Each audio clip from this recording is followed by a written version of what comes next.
We are inching closer and closer to the sphere pillar, but we still have one more area of mt.coronet to tackle. Oh yes, off screen I fought two wild Pokemon to compensate for the ones I didn't fight at the end of the last part, simply because I was running out of time. So yes, Gastrodon has a little more experience points than before. Anyway, since the path to the Spirit Pillar is still going to take a while, I might as well talk about something. Okay, looks like that 7-star Venusaur Terrorate Battle event is now behind us. So now, we're moving on to the 7-star Blastoise Terrorate Battle event, which started on the 6th and ends tomorrow on the 12th. Okay, its level is 100, its ability is Rain Dish, its Terra type is Steel, its nature, Naive, and its moveset consists of Hydro Pump, Flash Cannon, Aura Sphere, and Iron Defense. And some additional moves include Withdraw, Shell Smash, and Rain Dance. Yeah, I said Withdraw like that because it's kind of strange why Blastoise of all things has that kind of move. I mean, if it were to have that move, then it should be a Squirtle. So, how would I go about this thing? Well, before I make this video, I looked online to see what Pokemon can actually stand a chance against that Blastoise, and I found quite a few Pokemon. And believe it or not, you're looking at one of those Pokemon right now. No, it wasn't the Graveler, it's Gastrodon. So, what I would do is, first off, I would be sure that Gastrodon has Storm Drain for an ability as I pick up a hidden Max Elixir right there. Storm Drain so that way, if Blastoise does go for Hydro Pump, you won't take any damage, and you'll also get a +1 in Special Attack, which I guess can help you out a lot. It all depends on how many times Blastoise goes for Hydro Pump, which I'm not really sure if it does go for Hydro Pump all that much.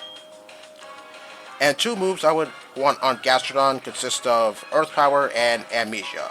Amnesia so that way I can take all of Blastoise's hits. Well, hopefully it doesn't go for that thing it does where it gets rid of all of your stat modifications. And Earth Power. Well, since you're liable to get a whole bunch of special attack boosts, since Blastoise is probably going to go for Hydro Pump a whole bunch of times, hopefully you could use that to your advantage.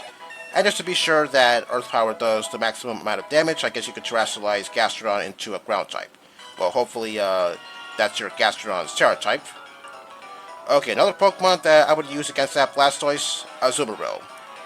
Okay, first off, I would make sure that Azumarill has huge power for an ability, and also be sure that it has Belly Drum and Superpower as two of its moves.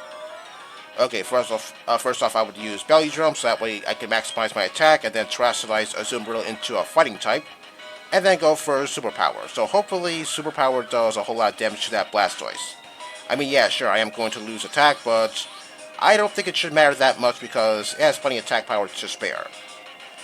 Well, when typing it down, it does sound like a good idea, although I'm not really sure if I could test out that theory since I'm not going to go after that Blastoise. And one other Pokemon I would consider using against that Blastoise, Galate.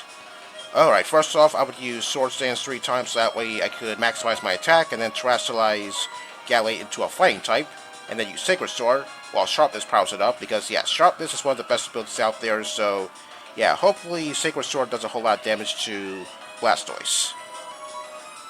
Also, even though I didn't write it down, I guess you could also use a Pokemon with the ability Water Absorb. I'm not really sure if there's a whole lot of Pokemon in Scarlet and Violet with that ability. Well, the only Pokemon I'm thinking of that has that ability is Vaporeon. I saw somebody use Vaporeon against that Blastoise, and I think they did a pretty nifty trick.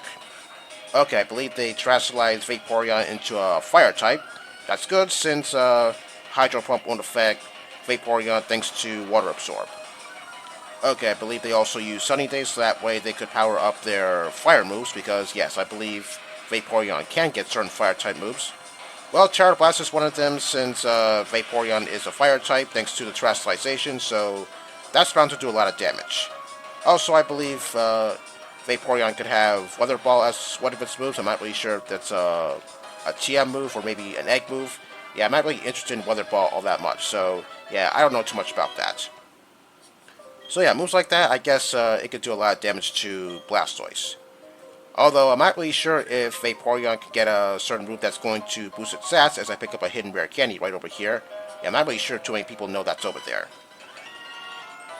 Yeah, I have used Vaporeon a whole bunch of times, but yeah, I don't think I ever use any particular moves that's going to raise its stats, since Vaporeon itself is a pretty bulky Pokemon, so yeah, I just didn't bother.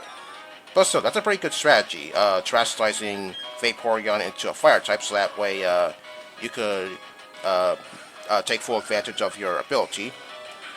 Now, as for its nature, well, yeah, I said it kind of weirdly because, well, I'm not really sure why that Blastoise would have a nature like Naive. Okay, Naive nature boosts speed and lowers special defense. Well, I'm not really sure if it really matters that much since I think Blastoise has a base special defense of 105. Also, since it's liable to go for a Shell Smash, well, at least maybe it will go for Shell Smash if it does have that move. Well, maybe you could use that to your advantage, because keep in mind, Blastoise is going to boost its defense with either Withdraw or Iron Defense, and it doesn't have anything to boost its special defense, so yeah, as I said, you could use that to your advantage. Well, I'm not really sure how many times it's going to go for Shell Smash. Well, I guess that's good, and at the same time that's bad, because that's going to boost its attack, special attack, and speed, and yeah, given the fact that it's probably going to be raiding during the battle, yeah, you can only take Blastoise's hits for so long. So yeah, as I said, I'm not going to go after that Blastoise since I don't feel the need to do so.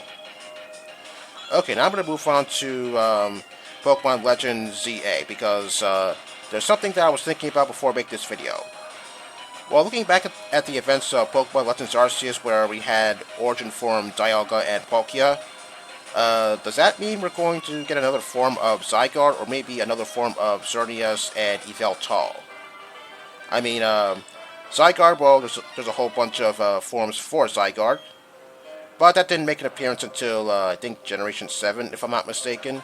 Although I could be wrong about that because, well, I don't really use Zygarde all too much. But as for Xerneas and Yveltal, well, yeah, I was thinking, since Dialga and Palkia have Origin forms, then I wouldn't be surprised if Xerneas and Yveltal had Origin forms as well. Or, well, maybe not Origin forms, but other forms. Not really sure what other forms I would give it.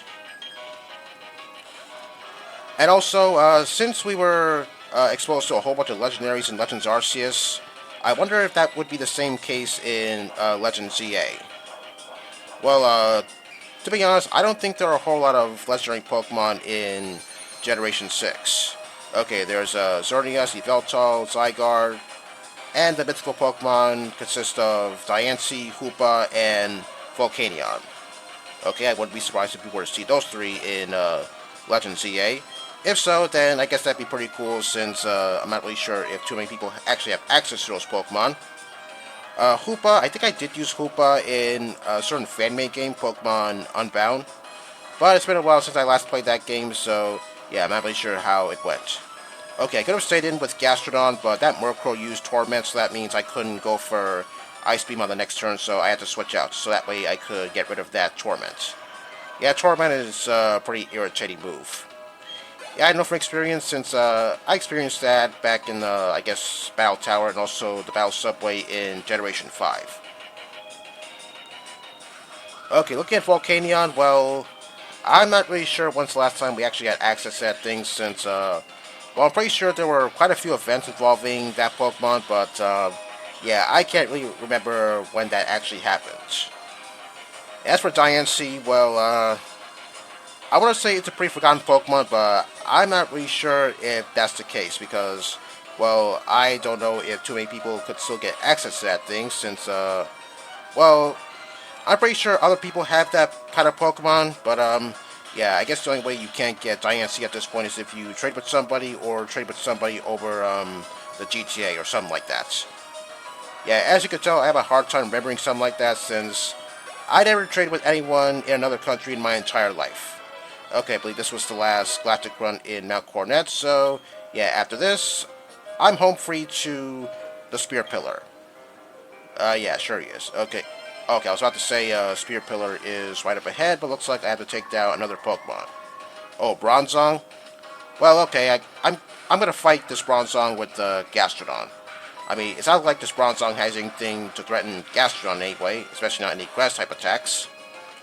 Yeah, I could have gone with Earth Power, but as I said last video, I don't know what ability this Bronzong has, either Heat Proof or Levitate. It's only a 50-50 chance, and yeah, I don't want to waste my moves like that, even though, well, maybe I can still try it out, but no, I don't want to waste my moves like that. Okay, is that going to be the last Pokemon I'm going to fight in here, or one more for the road? Okay. Alright, we finally made it to Spirit Pillar. Okay, looks like before I go any further, I'm going to have to take on those two grunts in a double battle. Actually, no, I'm just going to leave Honchkrow in that spot, and I'm going to put Lucario up first. Yeah, I do know what these two have, but yeah, I was going to put Gastrodon in the lead, or actually keep Gastrodon in the lead, but yeah, since Gastrodon is pretty slow, yeah, I don't want Gastrodon to get hurt too much. Okay, yeah, I will be coming back here in the future, hopefully, so that way I can counter Arceus. Yeah, I still remember when Arceus gave me quite a bit of trouble back in Legends Arceus. Yeah, that thing was kicking my ass so many times. Oh yeah, had I sent out Gastrodon, then I guess it could do something to that Toxicroak, but at the same time, as I said, Gastrodon is pretty slow, and, well, I don't know if Lucario could take a possible fighting-type move from that Toxicroak, so yeah, it's better to keep my team in tip-top shape. And speaking of which, after this battle's over, I'm going to make my way back to that healing spot, so that way I could be sure my Pokemon are in tip-top shape for what's coming up after this particular battle. Yes, I still remember this battle back in Platinum. As for Diamond and Pearl, well, maybe not so much. I guess it's because, well, I guess Platinum is pretty much the better game than Diamond and Pearl. But in a game like this, it's nice to see that these grunts have 3 Pokemon each. And yeah, that's pretty much it.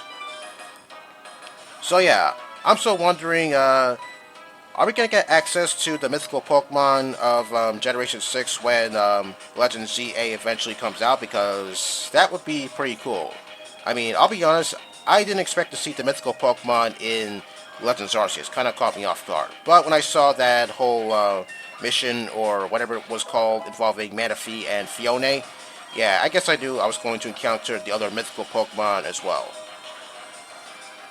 I'm not really sure. Was it Cresselia or Darkrai that gave me trouble?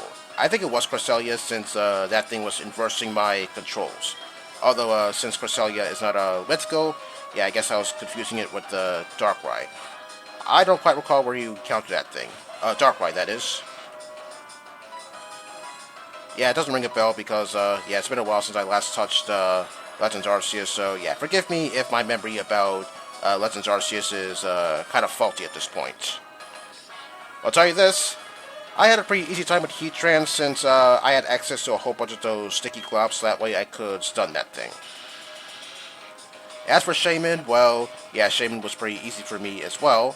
What else was easy? Okay, I can't really remember. Okay, and that was the last Pokemon taken down, so yes. After this, I'm going to go back to that healing spot off screen, so that way I could heal up my Pokemon, so that way they could be in tip-top shape. Because, yeah, what's coming up next? Oh boy, it's going to be one doozy of an event. Okay, see you in just a second. Okay, I'm back. Now, in addition to healing, I also modified my team's health items. Okay, Gastrodon is holding the Wise Glasses. Honchkrow is holding the Amulet Coin, just in case I want to get more money. Lucario is holding the Expert Belt. And Torterra is still holding the Lucky Egg. Yeah, I didn't change its held item because I don't see myself using Torterra in the upcoming battles. So I'll just leave its held item as it is. Okay, here we have Mars, Jupiter, and Cyrus. Well, we all know that Cyrus is the bigger threat here, so if I want to get to him, then I gotta get past Mars and Jupiter first. Now, I'm about to have a double battle, but unlike before, I'm gonna have someone with me. Okay, looks like Mars is pretty pissed off at me because of all the times I've beaten her. What's she bitching about? I mean, she gave me a hard time in the first 2 fights, and you don't see me complaining. As for Jupiter, well, we only fought her once, so we don't know how tough she really is. Okay, here's my partner, Barry. So yes, I'm gonna team up with Barry to take on Mars and Jupiter. So this fight is kind of like the one you had back at the Moss Deep Space Center, where you team up with Steven. Oh boy, how I wish he was here right now. Now, I got a lot to say about this fight because this fight is going to be unlike anything you've experienced so far in this game. But it looks like that's going to have to wait. All I can say now is, next time, oh boy, we're going to be in for the fight of our lives.